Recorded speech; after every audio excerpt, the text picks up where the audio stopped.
결국 당분간의 여의도 정치권의 핵심 주제는 기정사실화되고 있는 이른바 이준석 신당이 파괴력이 있을까 없을까 이걸 겁니다. 다음 달 창당을 굳혀가기까지의 과정, 그동안 이준석 전 대표의 과정을 저희가 한 화면으로 모아봤습니다. 잘 쉬었어요? 잘 쉬기는 제가 고생했지.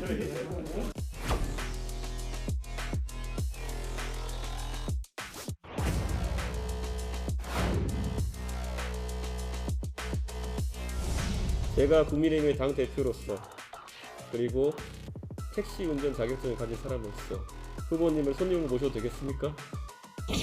파열할 것도 없고요. 원래 피는 물보다 진하다고 하지 않습니까? 우리 국민의힘에 같이 뼈를 묻기로 함께하기로 한 사람입니다.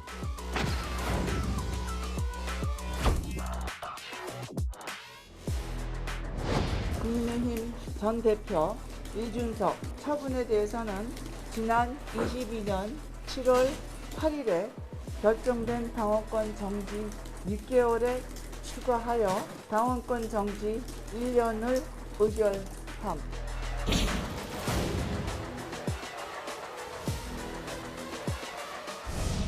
12월에 제가 특정한 날짜를 제가 고민하고 있는 날짜가 있는데 당이 만약에 제대로 변하지 않으면요 100이에요.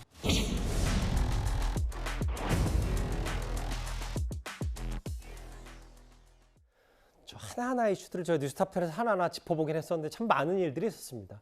그런데 알려지기로는 이준석 전 대표가 신당을 차리고 대구에 출마할 가능성도 있습니다. 대구의 정치 자체가 지금 자존심이 많이 꺾인 것에 대해 가지고 보완이 필요한 것이 아닌가. 대구에도 말하고 싶어하는 젊은 사람 많고요. 이번에 만약에 대구 시민들한테 제가 무언가 역할 하든 안 하든 드리고 싶은 말씀은 저 또는 다른 사람을 통해 가지고라도 이념의 강을 넘어 주십시오. 중요한 거는 이준석 대표가 어떤 생각을 하느냐, 지금 저희가 하는 것과 비슷한 고민을 하는지 아니면 다른 고민을 하는지. 정치하시는 분이고 저도 그러니까 만나서 얘기를 해야죠. 조만간 만날 겁니다. 저희가 그 김종인 위원장한테 조언을 구하거나 할 수는 있지만 할 일은 저희가 해야죠. 어제 저희 채널A와의 인터뷰 내용도 이준석 전 대표 그렇고 이 전 대표 부모가 이제 대구에서 태어났고 본인의 메시지는 대구 정치의 자존심이 많이 꺾였다, 보완이 필요하다.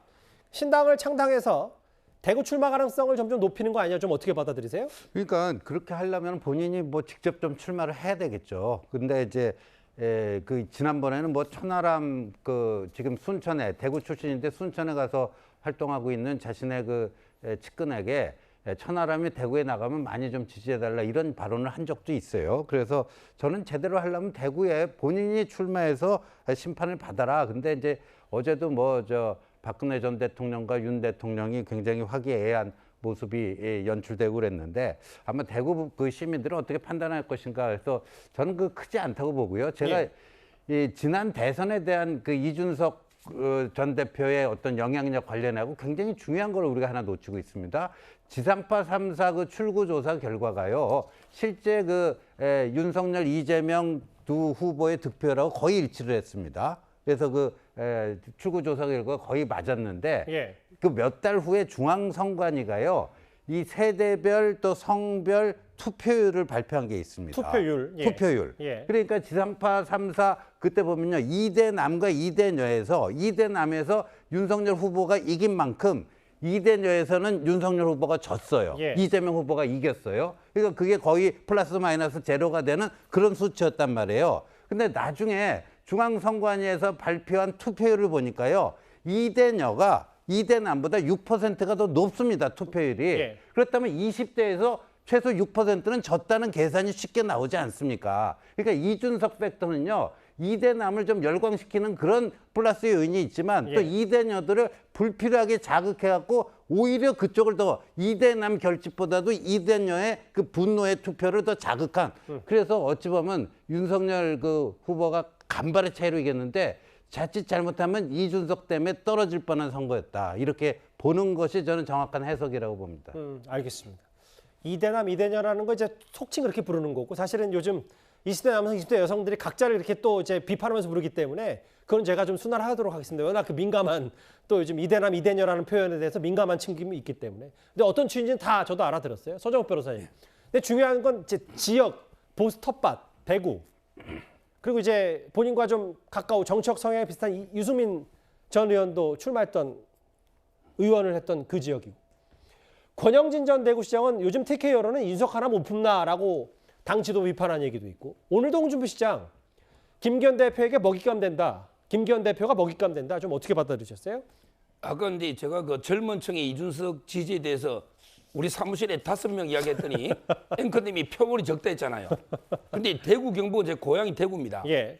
얼마 전에 제가 대구 경북 향후에 몇백 명 특강하고 일일이 다 이야기도 들어봤고 예. 지금 상당히 하루에도 전화나 수업 시간 여론을 듣고 있어요. 예.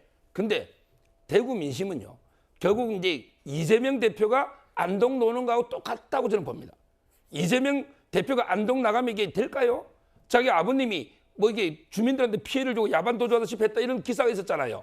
근데 그 그건 이후에 정확히 확인된 사실은 아니니까 일단 그런 그거는 기사가 이제 있었잖아요. 예, 일단 근데 뭐 기사화된 건 그렇지만 그거는 일단 바로 잡고 예. 일단 다른 논평하시죠. 예, 말씀하십시오. 예. 제 말은 그만큼 안동하고 연고도 없는데 갑자기 아버지 고향이라고 안동에 놓으면 예. 표를 줍니까? 이준석 대표가 노원에서 3번 떨어졌잖아요. 근데 갑자기 아버지 고향이 대구다. 대구 놓으면 대구 시민이 표를 줍니까? 저는 안 준다 봐요. 결국 제가 듣는 여론은 권영진 전 시장과 전혀 달라요. 이분이 아마 노원구에 옛날에 있었다가 대구로 내려갔죠. 근데 이준석 하나 못 품나가 아니고요. 이준석이 빨리 안 치느냐. 빨리 이게 병적 존재 빨리 암세포인데 왜 안 돌이내냐. 그리고 이게 기소해서 왜 처벌 안 하느냐.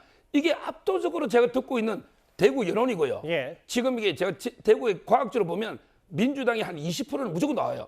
이분들은 지지할지 몰라요. 과학적으로 예, 일단 아니 말씀하십시오. 여론이 예. 누가 나와도 민주당 지지 있어요. 예. 근데 그 다음은 이게 윤석열 대통령과 박근혜 대통령이 한 몸이 됐잖아요. 예. 이제 완전히 누나 동생 어제 그런 만남이 있잖아요. 그러면 이게 대구 여론은 그쪽으로 갑니다. 예. 윤석열 박근혜 대통령이 똘똘 뭉치면요. 저는 이게 무조건 7, 80% 거의 가기 때문에 이준석 전 대표가 대구를 기반으로 저는 이게 어림도 없다 이래 봅니다. 알겠습니다. 취지는 당연히 존중하고요. 다만 이건 다 서정표 여론조사를 바탕으로 해서 그렇게 해서 전반적인 느낌들을 받았다. 그 논평. 뭐 다 감안해서 들으실 겁니다. 일단 뭐 그게 그런 의견도 있고 되게 또 다른 의견도 있을 수 있으니까.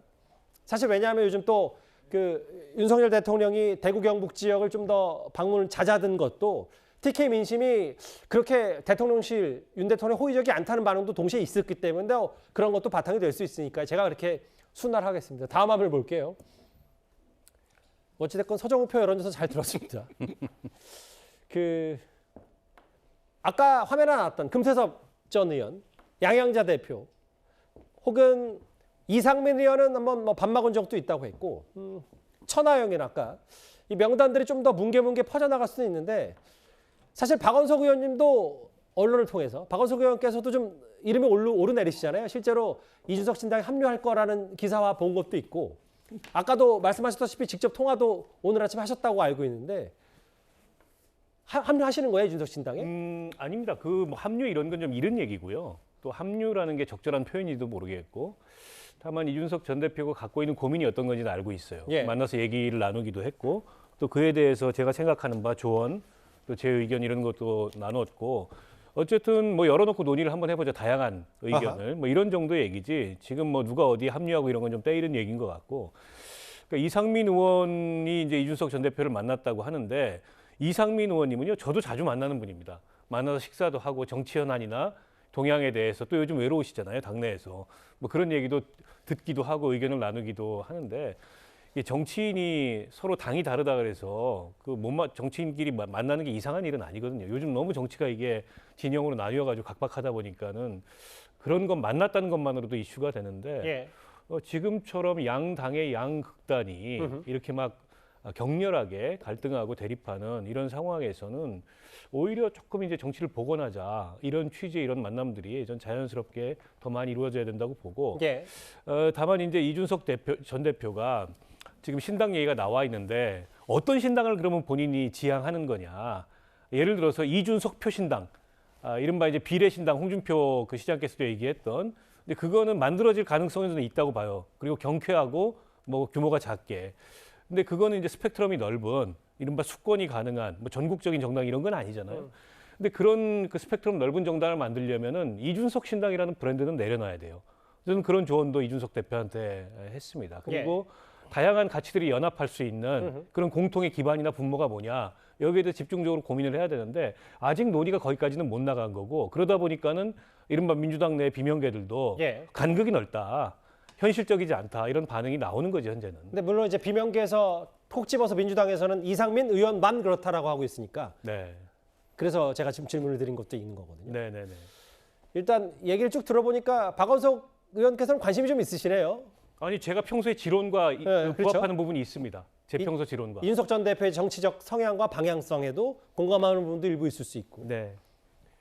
어제 저희가 활용했던 그래픽은 여기에 박원석 의원도 있고 류호정 의원도 있었거든요. 근데 여긴 또 정의당과 달리 금태섭 대표와 양양자 대표 제3지대. 그러니까 누가 누굴 합류시키는지는 선후 관계는 좀 봐야 되겠지만 일단은 이런 면들이 돌아다닌다. 오늘 홍준표 시장 열석도 가능하다라고 했는데 여기 계신 분들 중에 뭐 몇 분은 또 평가절하하신 뭐 그렇게는 안 될 거라는 얘기도 있었기 때문에 일단 알겠습니다. 신당 얘기 여기서 정리하겠습니다.